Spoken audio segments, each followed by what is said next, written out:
everybody. Welcome to the Hello Road podcast, the show where we talk about obscure cars, forgotten cars, weird cars, unique cars, road trips, unique travel destinations, and our current automotive adventures. I'm Ethan. I'm Paul.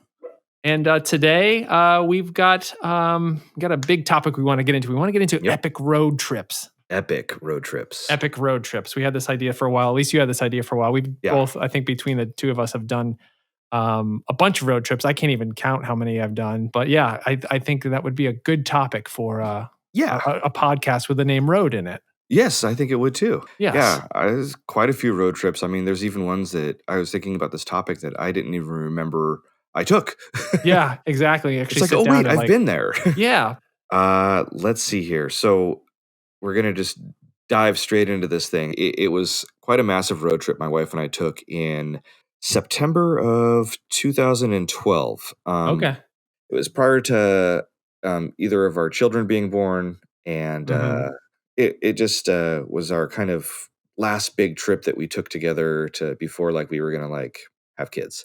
Sure. And anybody out there with kids knows that, you can't really just hop in the car and do road trips like this when you have kids because exactly. There was a lot of driving. So we were actually inspired by watching, I'm not going to be able to recall what show it was on the Travel Channel, but it was on the Travel Channel. It was they talking about weird places, and we saw something about this place called Wall, South Dakota. Yeah. And for those that, have you heard about Wall? I have. Okay. I've not been there.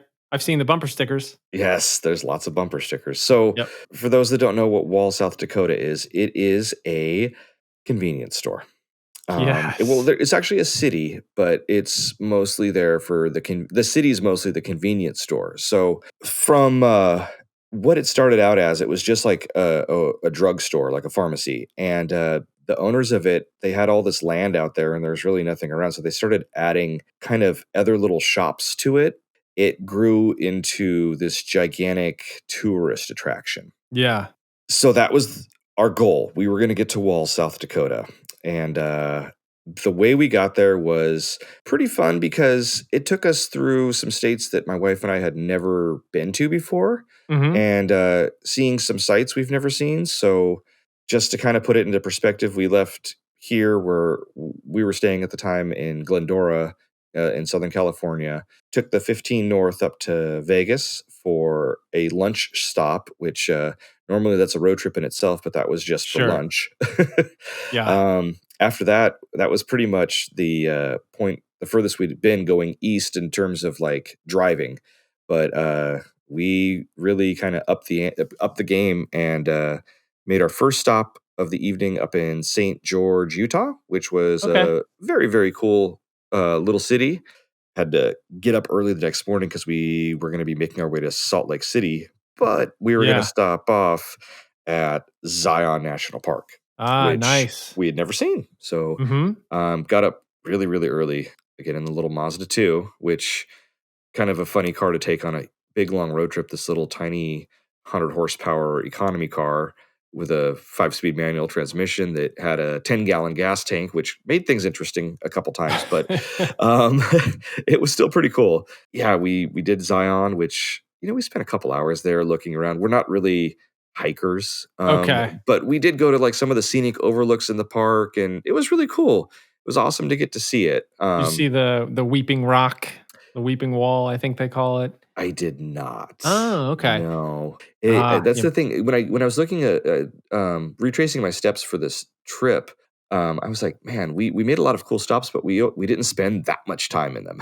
Sure. Okay. How long was the whole trip from start to finish? I believe it was 12 days. Okay.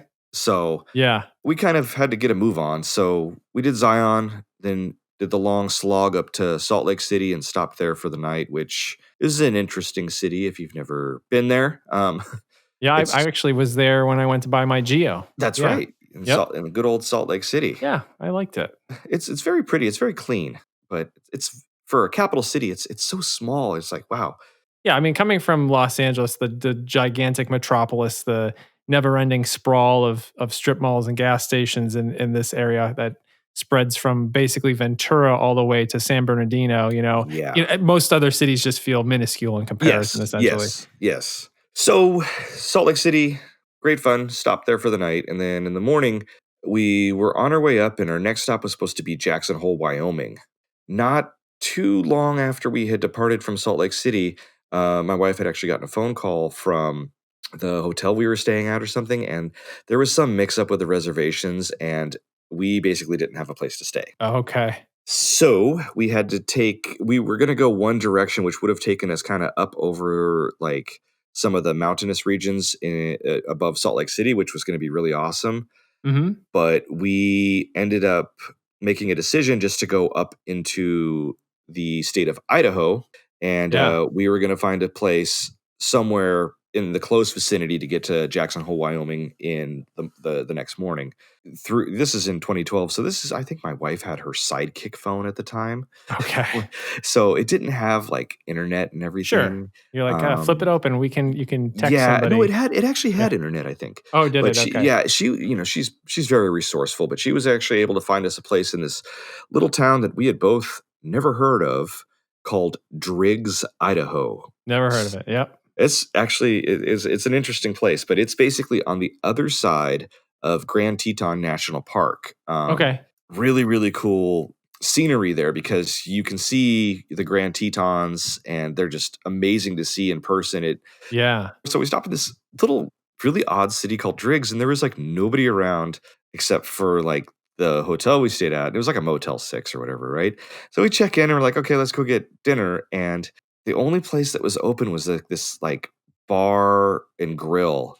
And that's where the entire population of the town was eating dinner. So it was Yeah. very interesting, but it was kind of cool to kind of soak in the local culture of wonderful Driggs, Idaho.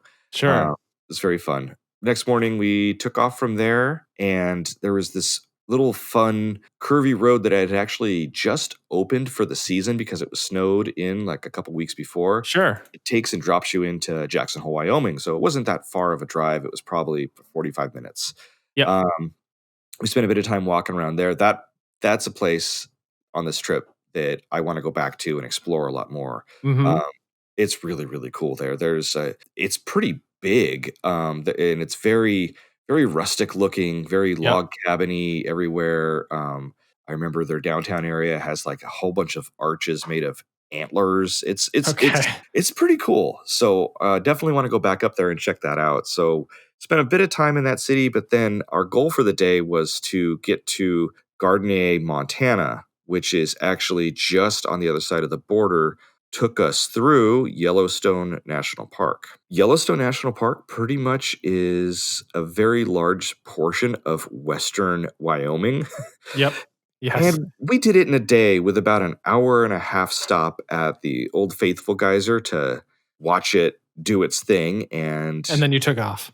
And then we took off. Okay. But it was gorgeous drive through there. You can easily spend weeks upon weeks exploring all the stuff that's there. And I mean, we kind of just took the road that goes up and through the park and then spit you out in Montana. And it was still pretty epic. I remember seeing, I think we saw a moose off in the distance, but you don't want to get too close to those things. They're mean. They're mean. But just the scenery there was just absolutely epic. So yeah, that would be a trip in itself one day, would be to go up to like Jackson Hole and explore that and then go up into the Yellowstone National Park again and check all that out. Cause we kind of just blew through it. Sure. But it was cool. So yeah, that took us into I guess you would say the southwestern edge of Montana. And from there was the long slog on the 90, which is a highway that pretty much goes through all of southern Montana up into Billings, and then from there it drops back down into Wyoming.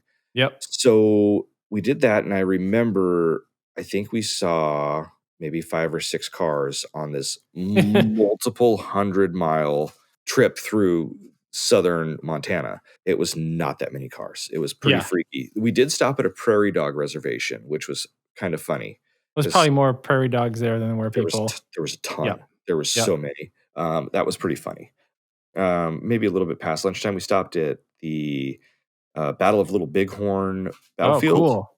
It was really cool to see because there's like little markers where like this person fell and this person fell. And it's just like, if you're a history buff or especially an American history buff, it's just like, this is pretty wild to be here. It's also pretty spooky too. Sure. It's very much reminiscent of Zizix when we were there, where it's very quiet and not and just like you just kind of hear the wind and stuff. So, but it was cool. Our goal was to stop in Sundance, Wyoming, which is kind of home of remember Butch Cassidy and the Sundance Kid? Well, he was from Sundance, Wyoming. We make it to Sundance, Wyoming, and not much is going on. It's very similar to Driggs, where there was nobody around because the high school was having a football game and everybody was there. Sure. What else are you going to do? Well, you went to the football game? No. Oh, you didn't? We went to the Subway restaurant, Ooh. which also doubled as a country store. But as we were pulling in my little Mazda 2, there was a completely like black, murdered out Cadillac Escalade with California plates. Okay. So we go in and we don't see anybody. They must have still been in the car. So whatever. And so it's kind of odd because it's half a country store where you can buy like mop dolls and rocking horses, and the other half's a Subway. And so we're ordering our crappy sandwiches, and the girls that were working behind the counter like looked like they saw a ghost because we heard the door open, but we didn't think anything of it. It was oh my God, now I'm going to forget his name. It was one of the it was an actor. Oh my gosh, this is supposed to be the best part of the one of the best parts of the story, and I'm going to forget his name. You've blanked on the name. Oh Oh no. my gosh, I'm going to remember it. What movies? What movies Oh, did you pick? He's Scottish. He always plays badasses in movies. Is it Ewan McGregor? Oh God, if it was Ewan McGregor, I would have just died. I love Ewan McGregor. Okay. It must have been Sean Connery then. We don't talk about Sean Connery with me. Sean Connery. It wasn't him. Okay. I'm still very upset that he retired from acting. Yeah, he's Colin Farrell. There you go. Okay. Colin Farrell. It was him and his sister. They were driving back from the Toronto Film Festival, and they decided to take a road trip across the United States. Okay. So yeah. So there you go. Run into Colin Farrell at a Subway in Sundance, Wyoming. Okay. Yeah, it was pretty interesting. So yeah, so that was Sundance. We stopped at Devil's Tower, which is just outside of Sundance, Wyoming, and Devil's Tower, another movie reference. Close Encounters of the Third Kind. Okay. End of the movie, they're at it's like a big giant mesa. And that's where they play the little song and everything. That was where they shot that at Devil's Tower. Really cool thing to see. I've got a pretty epic shot of my Mazda kind of in front of it. Yeah. I have to watch that movie again. That's been so long since I've seen that. You're going to get that little song stuck in your head. There you go. You do it much better than I do. You're a musician. I'm a... put that in quotes. Musician. Sure.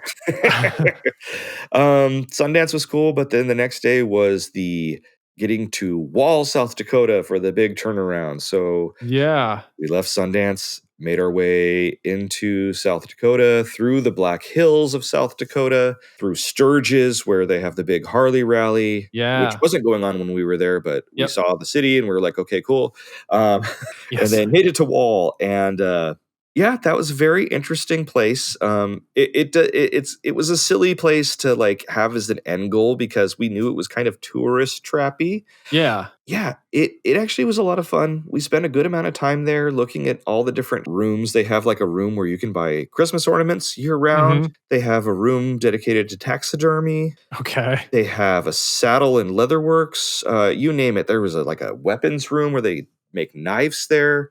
It was very interesting. And they have a kids area where like you can sit on the top of a giant jackalope. Yep. I do think I remember seeing pictures of that. So Wall was pretty cool. The thing that I regret the most about it though is I didn't buy a damn bumper sticker that says I got this bumper sticker. That's the whole reason why you go there. I know. I think you're gonna have to go back. I mean, you can't go to Wall Drug and not get a Wall Drug sticker. I think we just figured out. How's anybody going to know that you went there? I know. I think we just figured out the next Hello Road trip, though. Sure. In the Daihatsu to Wall, South Dakota. I don't think so. So we did Wall. And then on the way back, we we had some ideas what we were going to do. But we're like, hey, we're this close to Mount Rushmore. We've never seen it. Let's go see it. Seeing it in person is pretty cool. I mean, pretty unique feat of human engineering to make that. I went to see it. Oh, geez, it was so long. It's over 20 years ago. the first thing I notice is like, oh, this is looks way smaller than you think it Yeah. would be when you go there, just because Mhm. it's you can't really get as close to it as all the photos are. All the photos are basically using zoom lenses Yes. to Yeah, get the picture. So it does look small and it's pretty far away. So yeah, yeah, it's hard to like gauge it, because you always see like the Bugs Bunny cartoons and stuff when growing up, and they're like coming out of, George Washington's nose, and like it looks yeah, like, it's exactly. like, oh, it's huge, but no, no, it's not. So that was cool. We got to see that. And then we made it down to Cheyenne, Wyoming, and then the next morning got up, and our goal was to get to a small town in Colorado called Silverton, which is in the southwest corner of the state, and we were in the northeast corner of the state. So, yeah, we pretty much transversed the entire state of Colorado in a day. Went through on the I-70 through the Eisenhower Tunnel, which was really cool, but it was also frightening because the Mazda 2 had 100 horsepower, and it didn't really enjoy the altitude of going up over the Rockies. Sure. I was being passed by semi trucks going quite a bit faster than me, and it wouldn't go. It was a little scary, Yeah. to say the least. So, but we made it up and over the Rockies, and got to Grand Junction, and then headed south, because Silverton was kind of towards the end of a kind of an infamous road that was built in I want to say the 1920s and into the 1930s. I think it took about 10 years. It was called the $1 Million Highway. It Hmm. went from a town called Ouray, Colorado, which was a really cool town that we drove through, but maybe should have stopped at, to Durango, Colorado. And Yeah. Silverton is just, probably about an hour outside of Durango, but that's an hour because the roads are so twisty. I was so happy because it was a really fun road. Like, I would do an epic road trip to go back there and just like, drive the roads like the way that, we drive the canyons out here, because it was super cool. But it's very narrow, and there's some sections with no guardrail, and it's a couple thousand feet drop Yeah. down. So very fun road. My wife doesn't do the best on twisty roads, so she wasn't having as much fun as I was. So I had to go the speed limit, but it was it was still fun. But that took us into a very interesting little town, that Silverton. We had a hotel room reserved, or a motel room reserved, and we got there and it was locked and there was nobody there. And so my wife Hmm. called the number, and the lady that answered said, "Oh, I'll be right there." And turns out the motel was on top of the bottom of it was like a restaurant, but it was closed. Okay. And the motel was on top, and it had only 6 rooms in it, and nobody was staying there but us, and we had the keys to the entire place. Weird. And then she says, "You guys can sleep in whatever room you want, but the one at the end of the hallway is the biggest room, and it has the balcony." And we're like, "Okay." And she's like, "Oh, and this used to be an old brothel for the miners." We're like, "Okay." So Yeah, we're in this interesting. giant weird And they building. haven't swapped out the beds since then. Sorry. It was a little freaky sleeping there, but we did it. We made it through. I remember we went to bed very early as soon as we were like done watching Survivor. We're like, "Okay, bedtime, lights out, no ghosts, no ghosts, no ghosts."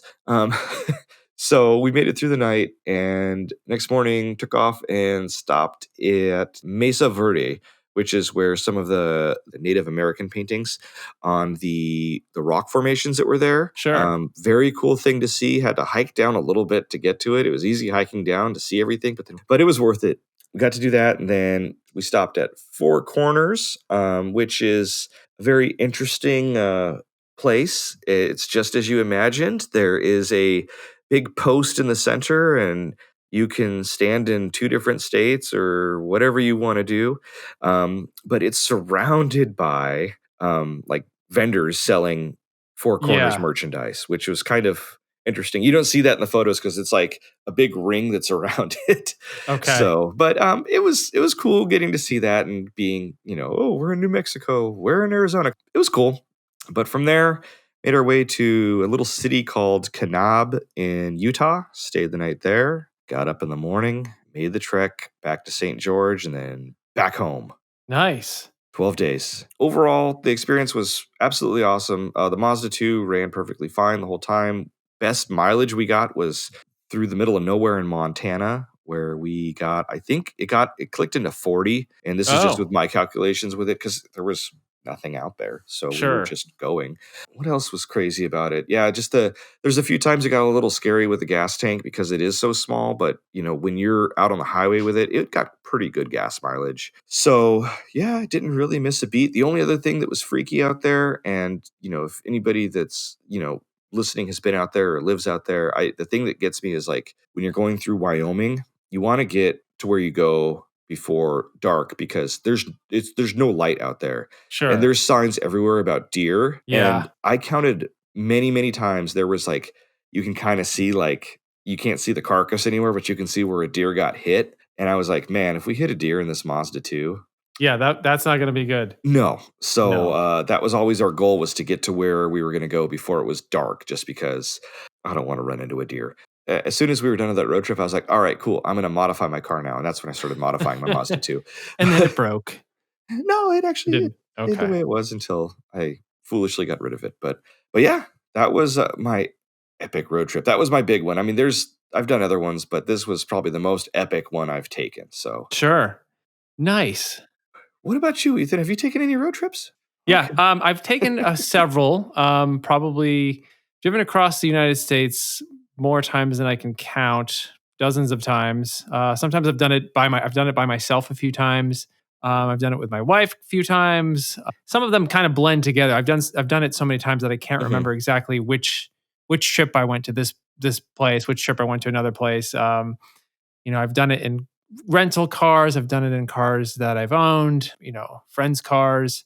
But I think maybe one of the more memorable ones was kind of my first road trip. Mm, Other than like, stuff I've done with my family, that kind of thing. So yeah. first where I was actually like on my own with like friends. Back when I was 18, 19, I was in this band Hmm. called Squid Launch. I know it's a great name for a band. That's a good name. And we had, I guess, how do I describe the music? It was sort of like hardcore punk noise. Actually, you know how there's like when you're into music and you're into kind of like heavy music and hard music, there's all these like subgenres and then subgenres. Sure. There's actually a genre called power violence, and we sort of identified as a power violence band. Okay. And as we played a little bit more, we kind of got a little bit weirder and got noisier, and there's like free jazz element. This is basically a band that nobody wants to listen to, essentially. Of We're kids, we're like punk kids, and we think we're like changing the face of music, and we're just, course. we played a bunch of shows in Massachusetts and like New Jersey and that kind of thing. We're like, oh, you know what, we need to go on a tour. So our singer, I guess you could call him a singer. He was a screamer, yeller. He didn't really sing, but he was the one with a microphone. There you go. His dad had like a 1975-ish, 76, 77 GMC van. Was he GMC or Chevy? I think it was a GMC van. It was the shorty van. Okay. But so the back had it was all carpeted. Just you picture 70s van, like no windows, Hmm. spray painted black, but it was carpeted with the shag carpet as it should be, with Yes. orange shag carpet.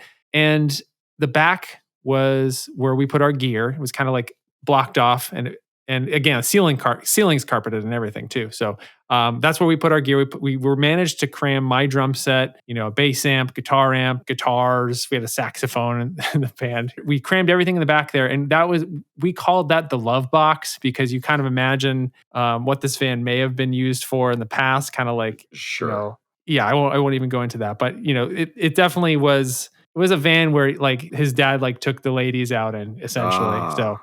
but we were touring in it. So all the Yeah. gear fit in the back. I don't think there were enough seats for everybody. So I think we had maybe 4 or 5 people, and there weren't enough seats. So you just sit on the floor or whatever. We Yeah. didn't really worry about seat belts or anything It's like that. fine. Yeah.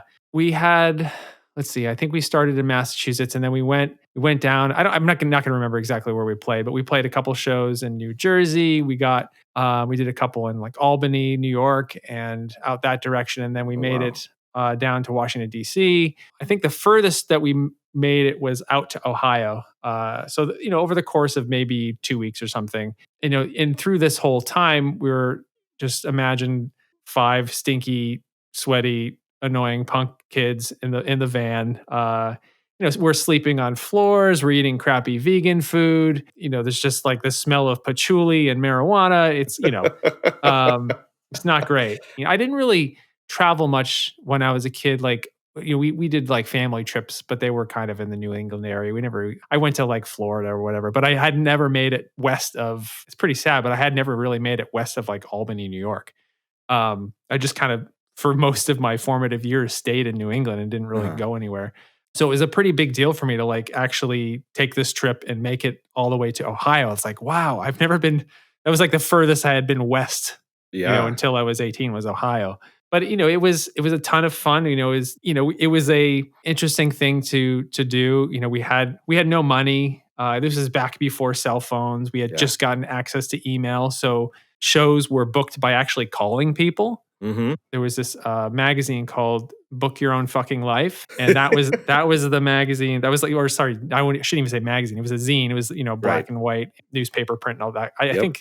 Pretty sure they don't make that anymore, but that was how you go through. There'd be these ads in there that would say, "Hey, I'm putting on shows in this basement in Troy, New York, or something." And there'd be bands that say they wanted to go on tour with other bands, and crappy record labels selling 7-inches and that kind of thing. So that's how we kind of booked the shows. Either that, or it was word of mouth, trying to find other bands that wanted to play shows. So it was a pretty fun, epic trip, just in the sense that as somebody that didn't really travel that much, this was a really, really big deal. Like I said, sleeping on floors. I think one time we slept outside at a rest stop. I had brought a tent, and I never actually, because we didn't have any money, so we didn't get hotels or anything. I brought a tent, and I remember it started raining, and I didn't want to pitch the tent, so I just got in my sleeping bag, and then I went inside the tent without erecting it, and I just slept on the walkway at the rest stop, just inside the tent without putting it up. And I stayed dry. It was comfortable.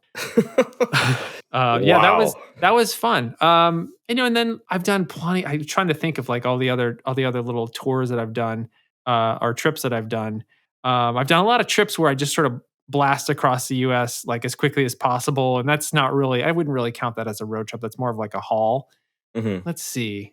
Oh, then I guess I could probably think of a few other little small things that happened on our trips. For instance, a few years ago, before our daughter was born, we decided to take a rental car and stop at a few places along the U.S. and kind of it was a pretty quick trip. We weren't spending too much time at the destinations, but we were going from California, Los Angeles area, all the way to Massachusetts, where my parents live. Mm-hmm. And then from there, my wife was going to fly back to LA, and I was going to do a tour with a band. And we rented it was a Kia Optima. So this was a few years ago. It was like a 2015 or 2016 Kia Optima. So it was just kind of a whatever sedan, it was a base Kia. We went through Vegas, and actually this was a trip that was kind of cool. We decided to plan on this trip to stop at vegetarian restaurants. Actually, we stopped at vegan restaurants. I'm not actually vegetarian or vegan, but my wife is vegetarian.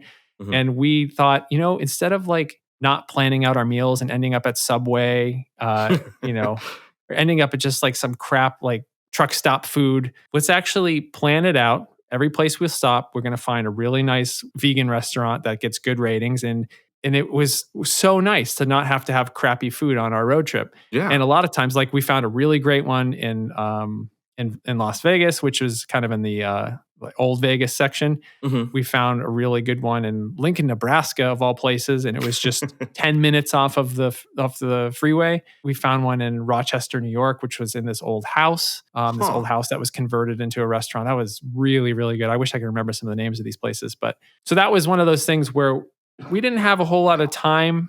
We were just kind of trying to blast from LA to Massachusetts. We thought, let's make this kind of a food trip and have some really, really nice food along the way. So that was kind of a neat thing to do, to really plan that out and to not just be stuck with whatever kind of garbage is around. In that same trip, we had probably one of the most stressful experiences I've ever had in a vehicle. So we were, we had this Kia rental, and we're coming from California, Los Angeles, weather's great. And I'm kind of just forgetting that the rest of the country exists. You live in LA and you kind of forget what kind of weather other people have and other cities have and other towns have throughout the United States. We got to the Vail Pass. Mm-hmm. and it's, it's starting to snow. We had been looking at the weather, and we kind of been keeping track of that. And we thought, okay, at the next exit, we're going to pull over and buy some chains. And turns out there was no next exit. We could never, Oh. it started like really coming down really hard. And we had missed the exit we had intended to go into Vail and to buy some chains. And so essentially within like 3 or 4 minutes, maybe 5 minutes, all of a sudden we're just past the point of no return, and the tires are spinning. Well, one wheel is spinning essentially because this Kia is one-wheel drive. So we're stuck, and there's lots of other cars that are getting stuck too, and there's trucks getting stuck. And we noticed that there's a few cars that are blasting past us, and they're all Subarus. Yes. Without chains. All Subarus without chains. No chains. And I'm thinking it's possibly because they've got snow tires, and there might have been a few that pulled over a little bit ahead and put on chains, but it seemed like most of the Subarus were having no trouble at all. And I think maybe that's because we're probably noticing a lot of Subarus there, because I just think that in the Vail area in Colorado, the Subarus are just extremely prevalent. But yeah, we were just there in the side of the road, and I was like, okay, this is interesting. I feel like I'm that stupid Southern California a-hole that forgets that there's snow, and I have this Kia. I don't have snow tires. I don't have chains. I don't have all-wheel drive, so I'm just stuck. So then I think it took a while for me to try to get through to AAA, and really ultimately that never worked. Oh gosh. So what ended up happening is there's tow truck drivers that know this happens all the time. So they're just driving up and down the Vail Pass, just looking for people to tow, because they know that they're going to make a ton of money that night. Sure. And so sure enough, some guy came by and said, I can tow you. It's going to be $400. What? Yeah. So I'm like, yep, let's do it. I don't have cash on me. I don't even remember how I ended up like, I probably just did credit card or something, but it was so expensive because they know that you're screwed. There's nothing else you can do. And AAA was going to be like hours and hours and hours. And I'm like, you know what? You're here. I want to get out of here. It's kind of a slime ball thing though. But yeah, people do what people do. So sure. So the funny thing is, what we ended up doing is he puts us on the back of his tow truck. So he just winches us right on the back. We just stay in the car. So we're just like, all right, yeah. He just said, stay in the car. We'll winch you on the back. I'll get you over the pass. There's no sense in like going into this a-hole tow truck driver's truck. So we're like, okay, we're just sitting on the back of this tow truck driver's truck in the Kia. Oh. And that was kind of weird too, because it's kind of an odd feeling to be back there, and you're like, what if this guy spins out of control and like, Yeah. Anyway. Oh. Because it was coming down really hard. There's so many cars that were stuck in the pass.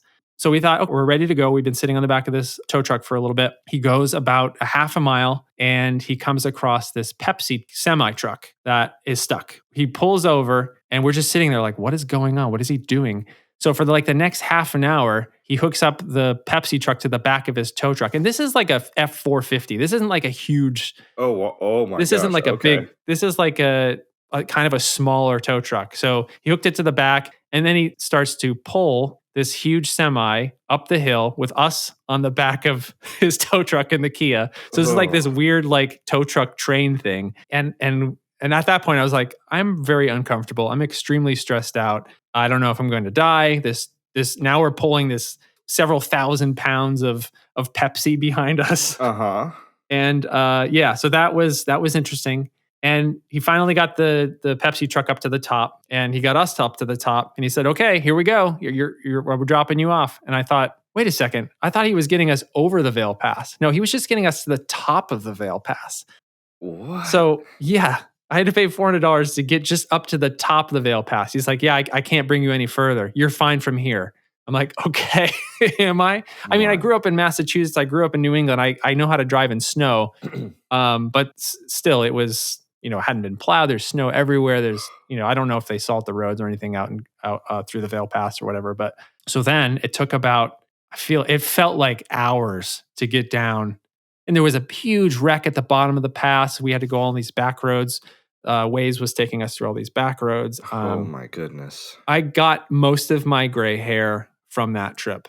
And it was just trying to like manage this weird Kia that I didn't know, and like, trying to go in low gear, and it had like crappy summer tires on it or whatever they put on the rentals in California. Yep.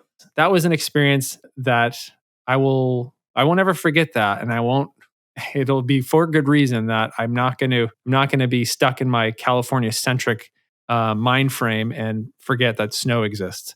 Yeah, that was a Whew. rough one.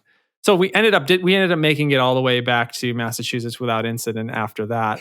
But that was a tough experience. I think I got some gray hairs just hearing Yeah, that story. Oh man, just to be, I can't, like you said, the feeling of being on top of like a tow truck in the car and yeah. in the snow that it's just trudging through and then picking up another huge truck.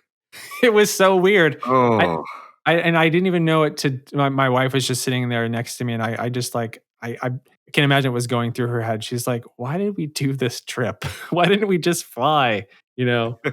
Uh, so I don't know. And she doesn't like to fly. She uh-huh. would prefer to drive across country. Okay. And I kind of get that. I like driving across country. But I think after that trip, she's like, "Yeah, I'm gonna get better about flying, I think." Wow. Oh, Yeah. So that little was that I just I don't know. I'm all discombobulated thinking about that. Ugh, So epicness. that was definitely epic. I mean, I don't even Yes. remember what else I did on that trip. I just remember that. Yeah. That's called what's the word I'm looking for? I'm blanking out. I don't know. It's burned into my Yeah. memory. It's seared Trauma. into my There you memory. go. Yes. That was trauma. That's what that was. Yeah. Wow. I'm still like discombobulated thinking about that, Ethan. I don't know. It's just got me Yeah. all, it's got me all shook. Well, if I could, I'm sure if I could spend a few minutes, like, for a future episode, I could come up with a lot of things like that. I've been stranded on road trips far away from home quite a few times. We Okay. could do a whole nother episode on just like crazy things that happened to me Uh, during road trips. yeah, I've got a Yeah. couple of those too. Yep. So okay, cool. Well, that was a lot of epicness right there. And it just, Sure. it makes me think about, I want to take another road trip. I think the thing now is like with the kids, kids do okay on a road trip. Like I've taken my entire family plus like my sister-in-law and her kids.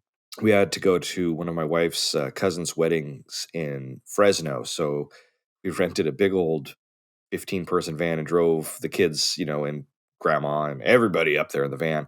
And yeah, it's a little taxing to have kids for such a long time. They don't like to sit that long. So Sure. Yeah. gotta I wait think for they're that, a little bit older and then we can start the fun family road trip up again, I think, because yep. it's tough when they're so little. So Yeah, exactly. Yeah, my daughter's 2, and I think the furthest we've gone with her is like San Diego from LA. So yeah. even that was kind of she's like, we got to get her out of the car and like let her stretch her legs a little bit here because she's getting antsy. Yeah. We'll get back to the family road trip one day, Ethan. Don't worry. But Yeah, until yeah. then, 18 years from now, I 18 think. years. Yep. Get them out of the house, and then they'll be like, "Oh, let's go on a road trip. I don't want to. My back hurts." Pull the Winnie around. Exactly. The Nice. mini Winnie. So Yes. And my parents actually just bought one of those. Speaking yeah, of old people with an RV, they just got a mini Winnie. mini Winnie. Yeah. Yep. They like it. They love it. Oh, Cool. fun stuff. So cool. With that, I think we could tell everyone where they can find us at, and Sure. we can call it Yeah. from there. So where can they find you at, Ethan? Sure. On Twitter, Instagram at Mr. Ethan Tufts. I don't do a whole lot on Twitter. I probably should do more, maybe or You less. Maybe like I a should lot just. of things. I like a lot of things, but I So don't do actually. I. Yes. That's what I do on I don't, Twitter. I don't just do a like whole things. lot. Yeah. Yeah. I do a little bit more on Instagram. I'm also on Yes. Facebook, because everybody, I probably should delete it, but I won't. And then got a good Facebook group, Hello Yes. Road Adventures in Unique Cars. If you want to check out that, there's a lot of fun discussions going on over there. So what about you, Paul? You can find me at Instagram and Twitter at Paul's Finest Hour.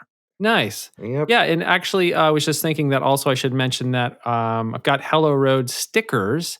If the listeners would be so kind as to rate us in their favorite podcast app, if you listen on iTunes or Spotify or wherever you can rate us, if you like the show, give us a good rating. Maybe write a little about what you like about the show. I'd really appreciate that. And you can contact me at ethan@helloroad.tv or on Instagram, and we'll send you some stickers. Also, I've got t-shirts for sale. If you want a Hello Road t-shirt with my old Datsun B210 with a bunch of luggage on top of it, it's a cool cool logo that my friend Nick made for me. I got Hello Road shirts. They're multiple colors. And I'm thinking I might try to get some new shirts done that have a little bit more of an 80s theme that I can wear to Radwood shows. So Yeah. I'm thinking maybe next shirt design might be like Subaru XT, like the wedge-shaped I like that. car with, I like that. that kind of thing. So Very interesting car. Yes. Yeah. Cool. So that's it. That's it. That's a good one. So thank you everybody for listening and enjoying our epic road trip stories with us. And until next time, we'll see you then. All right. Take it easy.